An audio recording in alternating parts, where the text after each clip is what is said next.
जय माता दी दोस्तों। वर्ल्ड बेस्ट मैजिक में आपका हार्दिक स्वागत है। कैसे हैं आप सब? ये बताने के लिए कमेंट बॉक्स में जय माता दी जरूर लिखें। दोस्तों, आज हम सुनेंगे दशा माता की छठवीं कहानी, जो इस प्रकार है। एक राजा था, उसकी रानी कोमलांगी थी। वह फूलों की सैया पर सोया करती थी। एक दिन फूलों के साथ कच्ची कली भी आ गई।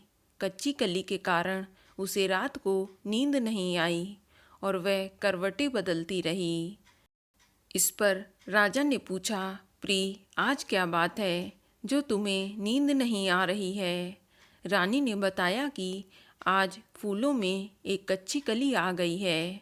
वह मेरे शरीर में चुभ रही है, इसी कारण मुझे नींद नहीं आ रही है।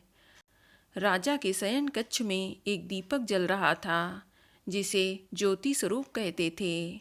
ज्योति स्वरूप रानी की बात सुनकर हंसा। राजा ने हाथ जोड़कर उससे हंसने का कारण पूछा। ज्योति स्वरूप ने बताया कि अभी तो रानी को कच्ची कली के कारण इतनी तकलीफ हो रही है। कल सवेरा होने पर जब रानी को सिर का बोझ ढोना पड़ेगा, तब इनकी क्या गत बनेगी? राजा ने पूछा कि क्या मेरे जीवित रहते ऐसा संभव है? तब ज्योति स्वरूप ने उत्तर दिया, हाँ, संभव है, तुम्हारे जीते जी संभव है। ज्योति स्वरूप की बात सुनकर राजा ने मन में सोचा कि देववाणी कभी असत्य नहीं होती। होनी को कौन टाल सकता है?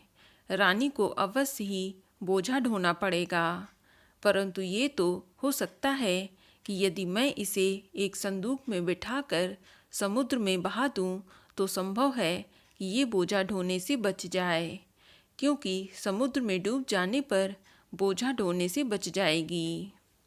राजा ने उसी समय रानी से कहा, चलो मैं तुम्हें तुम्हारे मायके छोड़ आऊं, कुछ दिन तुम वहीं पर रहना। रानी बोली, परंतु महाराज, मेरे मायके में तो कोई भी नहीं है, मैं वहाँ किसके पास रहूँगी?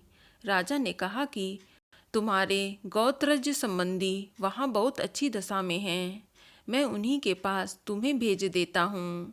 रानी ने राजा की बात मान ली। रानी ने बहुमूल्य आभूषण और कीमती वस्त्र धारण किए। तब राजा ने रानी को संदूक में बिठाकर नदी में बहा दिया। वह नदी समुद्र में ऐसी जगह मिलती थी जहाँ पर राजा के बहनोई का राज्य था।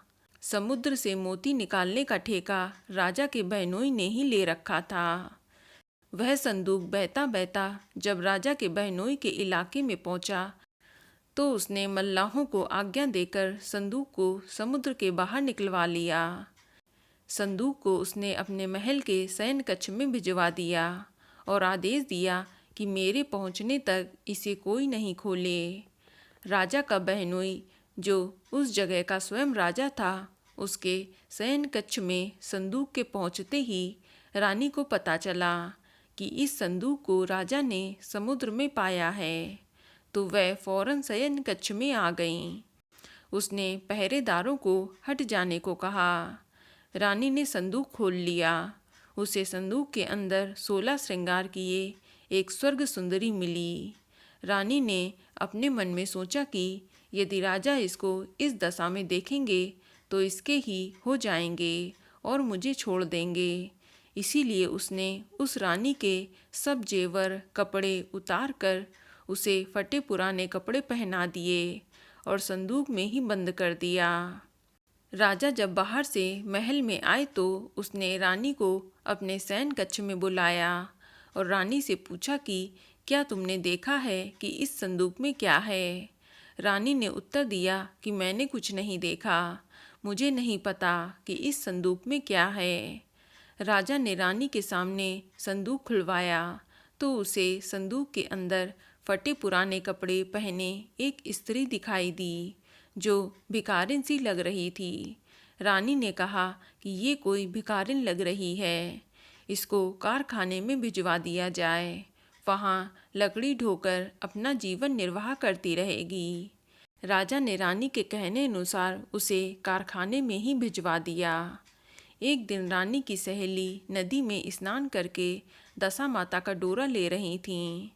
उनके पास एक डोरा रह गया था। वह ये सोच रही थीं कि इस डोरे को किसे दिया जाए कि उसी समय लकड़ी ढोने वाली रानी वहां आ गई। उन्होंने उसे रोक कर कहा कि बहन, हमारे साथ दशा माता का एक डोरा ले लो। रानी ने कहा कि मुझे डोरा लेने में कोई हर्ज नहीं है, परंतु मुझे तो खाने भर को ही नहीं मिलता। मैं इस डोरे का पूजन कैसे करूँगी? वह बोली कि तुम इस बात की चिंता मत करो, हम हर रोज़ इस जगह स्नान करने आया करेंगी। 9 दिन तक हम यहाँ कथा कहेंगी। तुम भी रोज़ आकर कथा में शामिल हो जाना। 10वें दिन पूजा होगी। तब तक दशा माता चाहेंगी तो तुम्हारी दशा बदल जाएगी।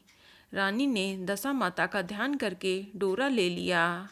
उसी दिन रानी के पति राजा को ये चिंता हुई कि रानी को संदूक में बंद करके बहा तो दिया था, परंतु पता नहीं उसका क्या हाल होगा।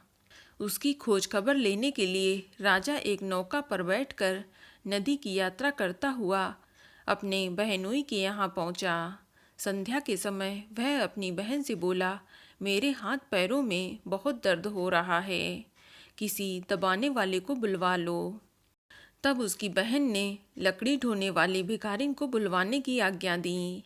उसे कहा, आज रात तुम मेरे भाई के पैर दबा दो। वह बड़े संकोच में पड़ गई। अपने मन में सोचने लगी कि आज तक मैंने किसी पुरुष को छुआ तक नहीं है।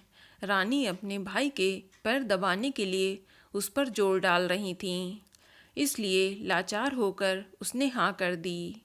राजा के पैर दबाते दबाते रानी को उसके पाँव में पद्म दिखाई पड़ा। रानी चुपचाप रोने लगी। उसके आंसू राजा के पैरों पर टपक पड़ा। राजा ने उससे पूछा कि तुम क्यों रो रही हो? तुम अपना भेद मुझे बताओ, मेरे द्वारा तुमको कोई हानि नहीं होगी।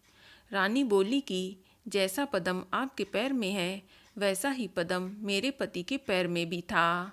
पहले के दिनों की याद आ जाने पर मुझे रोना आ गया। राजा ने उसे पहचान लिया। राजा बोला, मैं समझ गया, अब तुम्हें पैर दबाने की कोई ज़रूरत नहीं है। तुम्हारे भाग्य में जो लिखा था वह तुम्हें भोगना ही पड़ा। मैंने उसे टालने के लिए जो उपाय किया था उसका नतीजा उल्टा ही निकला। तुम्हें मेरे जीते जी लकड़ियाँ ढोनी पड़ीं। सवेरा हुआ, परंतु अतिथि राजा सोकर नहीं उठा और न पैर दबाने वाली दासी ही कमरे से बाहर निकली। राजा की बहन को चिंता होने लगी। थोड़ी देर के बाद दासी कमरे से बाहर निकली और कारखाने में काम करने चली गई। रानी ने कमरे में जाकर अपने भाई को जगाया। उसका भाई बोला कि मेरी तबीयत ठीक नहीं है, मेरा सिर दर्द कर रहा है, मैं अभी आराम करना चाहता हूँ, मेरा मन भी व्याकुल हो रहा है।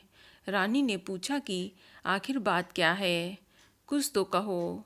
राजा ने कहा कि बड़ी शर्म की बात है, मैंने तुम्हारी भाभी को जानबूझकर संदूक में बिठाकर तुम्हारे पास इसलिए भेजा था कि इसे यहाँ आराम से रखा जाएगा, परंतु उसे तो यहाँ लकड़ियाँ ढोनी पड़ रही हैं। उसके तुमने सारे गहने कपड़े उतार कर उसे रास्ते की भिखारिन बना दिया। उसकी बहन बोली, मैंने उसे नहीं पहचाना। उसने दासियों को भेजकर उसे चुपचाप अपने पास बुलवाया। उसके आने पर बहन ने अपनी भाभी से माफ़ी मांगी और उसके पैर पकड़ लिए।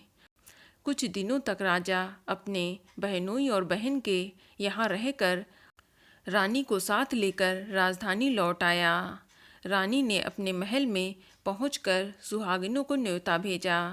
बड़े धूमधाम से दशा माता के डोरे का पूजन किया गया और नगर में ढिंडोरा पिटवा दिया गया कि आज से अमीर गरीब सब दशा माता का डोरा लिया करें और श्रद्धापूर्वक पूजा किया करें। जिसके पास पूजन पारण के लिए धन की कमी हो तो वह महल से ले जाया करे। जिस प्रकार दशा माता ने रानी के दिन फेरे, वैसे ही माँ सबकी दशा ठीक करें। बोलो दशा माता की जय। तो दोस्तों, दशा माता की ये कहानी आपको अच्छी लगी तो कमेंट में जय माता दी ज़रूर लिखें। और इस वीडियो को लाइक करें, शेयर करें और साथ ही चैनल को सब्सक्राइब करें। धन्यवाद।